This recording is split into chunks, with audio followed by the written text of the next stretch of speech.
There are some builds that are just the right amount of all the right stuff: armor, support, war gear, a veritable blending of everything that makes mechs really cool and capable. And it's a chef kiss in regards to overall capability being the perfect blending of surviving and thriving.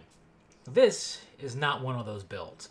What's up, everybody? I'm James. Welcome to Mechanical Mayhem, and welcome back to the Mech Lab, where I look at a particular mech from a particular game to go over a particular build. In this case, it's MW5 Clans. We're getting our clan mech engineering on by looking at the Kit Fox. Now, I've done a Kit Fox build, but that was before we even knew of Trials of War.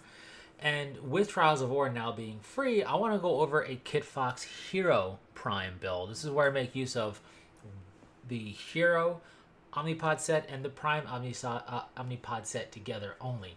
Bit of a tongue twister there. So let's jump right into the Kit Fox. So for this, it's, as you can see, Prime and PR. PR for Purifier, the Hero Omnipod set. And what I went ahead and did is I chose the Purifier head for a little bit extra armor. We can't do anything to the head or the center torso. And it doesn't matter which center torso you pick; they're the same in terms of what we need and what it has. So there's that. And then I went for a Purifier right torso and a Prime left arm for the important stuff. The other stuff is here because it's here. The left torso Prime is also important. But I have a leg Prime and a leg Purifier just to showcase that it doesn't really matter. So, with that said, I went ahead and I stripped down this mech for what I could strip down. And then I put in the right torso 2 ER medium lasers. I then also reflected that in the left arm for 2 ER medium lasers. Why? Because the Purifier left torso, which would allow me to put them up here, has no room for anything else. So I was looking for survivability. Therefore, I went for the Prime left torso so I could armor it up. Also, being on the arm means that can deal with flyers better, because it can actually aim up into the sky high and whatnot. So we have 4 ER medium lasers. Pretty punchy. More of a burst damage than a DPS setup, but still very nice to have. To that, I went ahead and decided to go a bit ridiculous with armor. So we have 3 tons of armor on the right torso. The left torso has 2 tons of armor because that's all we could fit. Nothing on the head or the center torso because we can't do anything there. The right arm doesn't get anything. It's just a basic right arm, so I don't bother putting anything on there. It's more or less sacrificial. If it gets destroyed, no big deal. We then have 4 tons of armor on the left arm, and then each leg has 1.5 tons of extra armor. This is very much armor and laser. Welcome. And simple, straightforward, but effective for survivability. Notice that armor value, 654. That's ridiculous. That is assault mech territory. We're just shy of 677, which is a Direwolf Prime's armor value. Now, there's a big difference here, right? The big difference is we're a light mech. We have light mech structure, and we can't do anything with our center torso, meaning that's stock. So it's going to take the same amount of damage to take this down if it all goes to the center torso, just like it would for a standard Kit Fox. The difference here is that we have a sacrificial arm, no big deal, and the rest of our stuff, that's not the cockpit, is armored up. So if you do some MechWarrior Online style of movement, you're going to be pretty okay with taking hits. And this thing is a tank monster. To put it into perspective, well, firstly, weapon grouping, I put the arm in one and the right torso in the other. And then I have chain fire just in case, which I believe okay, I thought I put the melee in there. I did not. That's good. So that's pretty straightforward weapon grouping. But this is very good armor. I was impressed with my Reprime build that I showcased here already, and I still am. I still really like it. Ultra Autocannon 2, 2 ER medium lasers, and it has an armor value of 439, which I thought was really good, and it is for sure. But we went overboard like whoa with this Hero Prime Kit Fox. So let's see how it shapes up in the Simpod in the shooting range. Remember, the most basic of AI for terms of taking full force damage. There's no reduction going to be happening on the shooting range, so take that with a grain of salt in terms of the damage numbers you see and whatnot. But it's still a great way to test out builds and even stock mechs to get a feel for them. So with that being all said and out of the way, this is a build that's for the early game, right? We get access to the Kit Fox when we are on Santander. And because Trials of War is free for everybody, you not only have 2 Kit Foxes, which you do, you also have access to the Omnipod set for the Purifier. So this build is usable immediately, like I said. You can make 1 Reprime and 1 Hero Prime, or you can make 2 Reprimes, 2 Hero Primes, up to you and the difficulty level you're doing and what you enjoy playing as. So pretty straightforward in terms of how it's going to shoot and take things down there.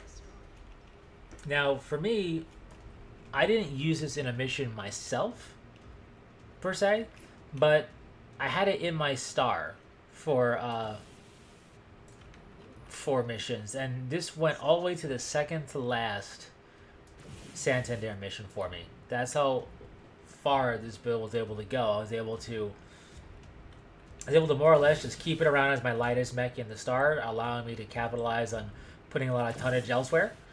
And it survived really well throughout all Santander's missions up until the second to last one, which is where I stopped using it after that.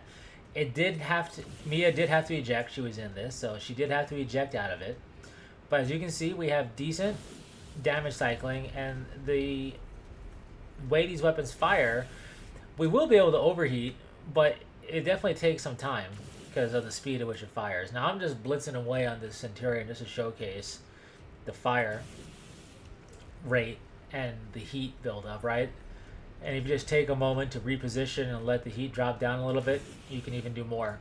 So, not a bad bit of kit in the form of the Kit Fox. The Arctic Cheetahs get a lot of press, and there we go, finally overheating. Obviously, I wasn't firing just shot after shot after shot, but I was being pretty proactive with my shooting. In any case, the Arctic Cheetahs get a lot of showcase because they're a really good mech as well, but I feel like the Kit Fox is a little bit underappreciated, and I could be mistaken. Let me know in the comments. You can definitely do some pretty interesting stuff, including some crazy survivability like we see here, because there's no jump jets or anything to worry about. So I feel it's a little naturally beefier. I could be mistaken. Anyways, we don't have jump jets like I mentioned, so we're just going to be ground pounding it. We have decent speed, being a light mech. We do have the light mech internal structure to worry about if we do get an armor breach, and as I said, our armor on our center torso and our head is stock, so if we're not careful, things will be able to drop us just as quickly as they could any other Kit Fox. With that being the case, a brief messaging on movement. So if you want to channel some inner Mech Warrior Online, if you've ever played it before, what you're going to do is you're going to get a target, establish an attack run more or less, and then you're going to fire at it. So you fire at it, and then you torso twist away. And then you get a new target, you fire at it, and you torso twist away. And then you fire at it, and then you torso twist away. Right? It's pretty standard MechWarrior Online vomit movement, as I kind of call it, because especially if you're spectating somebody, they can really be very jerky on their movements for that. But it gets the job done. It keeps center torso more or less hard to access for shots hitting it. And it benefits us because everything else is tankier or sacrificial. So if it blows off the right arm, no big deal. We still have all of our firepower. If we take the hits and it damages our arm and our side torso a little bit, no big deal. There's plenty of armor where that came from. So it's going to take a little bit of cleverer, if you will, movement because of our light mech status to stay survivable in some later missions. but it packs some firepower. ER medium lasers have really great punch and really good range, right? So between the range of our medium lasers outranging the enemy in terms of a medium range firefight and the firepower we have, if you're making use of it yourself, you just do that jerky movement and you'll be just fine. If your star is making use of this mech, they will survive much longer than you might think because of how tanky this build is. So something pretty straightforward and simple for you. Not everything needs to be a bunch of energy weapons and armor, but this build I played with specifically in Trueborn difficulty, and it lasted all the way through to the second to last, through the second to last mission on Santander in Trueborn difficulty. So if it can survive there, it's going to survive very well elsewhere.